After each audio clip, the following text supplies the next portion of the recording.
गुरुजी, पतिव्रता पत्नी की पहचान कैसे करें? वृंदा इतनी बड़ी पतिव्रता थी कि वह मरता ही नहीं जलंधर। तब भगवान नारायण ने तुलसी माता के पास आए जलंधर का रूप बनाकर वहां शंकर जी की लड़ाई चल रही थी। जलंधर से युद्ध और यहाँ भगवान आए और जलंधर बन करके। तो वृंदा ने कहा आपने युद्ध जीत लिया? बोले हाँ।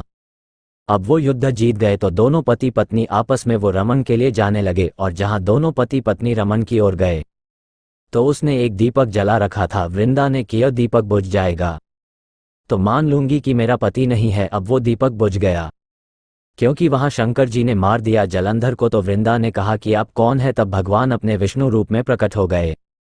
प्रभु, आप हमारा पातिव्रत धर्म नष्ट करने आए हैं। आप तो सारी स्त्रियों के पतिव्रत धर्म को बचाते हो, आप हमारा नष्ट कर रहे हैं। अच्छा बताओ, भगवान विष्णु ने क्यों माता वृंदा के पातिव्रत धर्म को नष्ट किया? क्यों? क्योंकि लोगों को जानकारी अधूरी है, इसलिए ना लोग अधूरी बातें करते हैं। आपको मैं जानकारी पूरी दे दूं। जब वृंदा का विवाह जलंधर से नहीं हुआ था, उसके पहले हजारों वर्षों तक वृंदा ने तपस्या की थी और तपस्या में वरदान मांगा था कि मैं भगवान विष्णु की पत्नी बनूं। अब भगवान विष्णु की पत्नी तो भगवान विष्णु को प्रसन्न किया। भगवान आए, क्या वरदान चाहिए? बोले मुझे आपकी पत्नी बनना है। भगवान बोले अच्छा बन जाना, पर जा अभी तुम जलंधर की पत्नी बन जाओ। तो भगवान के आदेश से वृंदा ने जलंधर से विवाह किया और जलंधर जब मारा गया तो भगवान ने पति बन करके रक्षा की। अच्छा, भगवान को पहले ही वरदान में पति मांग चुकी है वह, फिर बाद में कहा कि आपने हमारे पतिव्रत धर्म को नष्ट किया। अच्छा, तुलसी बाद में ये बात भूल गई। तपस्या और उन्होंने वरदान मांगा ये बात थी पिछले जन्म की। अब इस जन्म में उन्होंने वृंदा के रूप में जलंधर को प्राप्त किया है न, परंतु भगवान ने वरदान तो दिया था कि मैं तेरा पति बनूंगा, तो वरदान मिथ्या कैसे हो? अच्छा, जो जलंधर था वो अपनी पत्नी के बल से ना उसकी शक्ति का वो महसूस करता था। वो पत्नी के व्रत से इतना बड़ा बलशाली हो गया, मरता ही नहीं था। सोचिए, शंकर जी नहीं मार पा रहे थे उसे तो वो अपने शक्ति और मार क्यों नहीं पा रहे थे? क्योंकि पत्नी का पातिव्रत था और जहां पातिव्रत धर्म मिल जाए तो पति कई गुना शक्तिशाली है, तो मरा नहीं वो। तब भगवान को आना पड़ा कि तेरा पति गलत कर रहा है, न समाज को परेशान कर रहा है, अपनी शक्ति का मैसेज। इसलिए भगवान ने जन कल्याण के लिए वृंदा के पातिव्रत को नष्ट किया। फिर वृंदा ने श्राप दिया कि आपने पत्थर बन करके मेरा पातिव्रत धर्म नष्ट किया, जाओ आप पत्थर की शिला हो जाओ। तो भगवान बोले तथास्तु, यदि मैंने तुम्हारा बिगाड़ा है तो तुम बिल्कुल मुझे दंड दे सकती हो, तुम्हारा श्राप शोध है। तब भगवान उनके श्राप के कारण शालिग्राम भगवान के रूप में प्रकट हो गए। ये शालिग्राम भगवान की उत्पत्ति है। तो वृंदा के श्राप से भगवान क्या बन गए? जोर से क्या बन गए?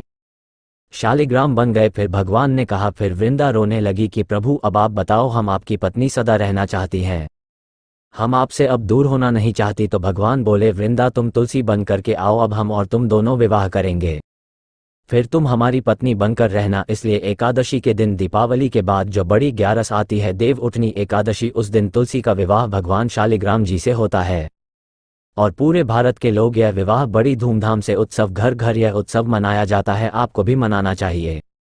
एक एकादशी के दिन शालिग्राम भगवान का ब्याह तुलसी जी से कराना चाहिए। तो तुलसी ने कहा कि प्रभु आप मुझे पक्का वादा कीजिए। क्या? बोले आप जैसे मेरा पातिव्रत बिगाड़ने चले आए, ऐसे आप मेरे पति हो और कल आप किसी और के पास चले गए तो आप मुझे वादा करो कि आप मुझे छोड़कर कभी नहीं जाएंगे। तो भगवान ने कहा अच्छा चल पगली, मैं तुझे वादा करता हूँ, आज के बाद मैं किसी और स्त्री की पूजा को स्वीकार ही नहीं करूँगा। इसलिए शालिग्राम की पूजा, शालिग्राम भगवान की पूजा स्त्रियां यदि करती हैं तो भगवान उनकी पूजा को स्वीकार नहीं करते, क्योंकि यह वचन वृंदा को मतलब तुलसी महारानी को भगवान ने यह वादा कर चुके हैं। इसलिए स्त्रियां शालिग्राम भगवान की पूजा नहीं करती, पुरुष करते हैं। अब आप सवाल कर सकती हो कि क्यों नहीं करते? हमारे तुलसी जी ने प्रॉमिस लिया है भाई, वचन लिया है, उन्हें डर है कि कहीं आप भी भगवान को तिरछी नज़र से ना देख लो। वृंदा को डर है कहीं आप भी भगवान को अपनी ओर ना खींच लो। तो भगवान ने कहा चलो हम किसी स्त्री की पूजा को ही स्वीकार नहीं करेंगे। आपकी खुशी के लिए, किसकी खुशी के लिए? तुलसी माता की खुश। इसलिए संडे के संडे भगवान रोज तुलसी माता से मिलने आते हैं, इसलिए संडे को तुलसी नहीं तोड़ते, केवल संडे को। बाकी तो विधान अलग हो सकते हैं, पर संडे को इसलिए नहीं तोड़ते, तुलसी में भगवान का वास होता है। भगवान अपनी पत्नी से मिलने संडे के संडे आते हैं, बाकी समय बैकुंठ में विराजते हैं।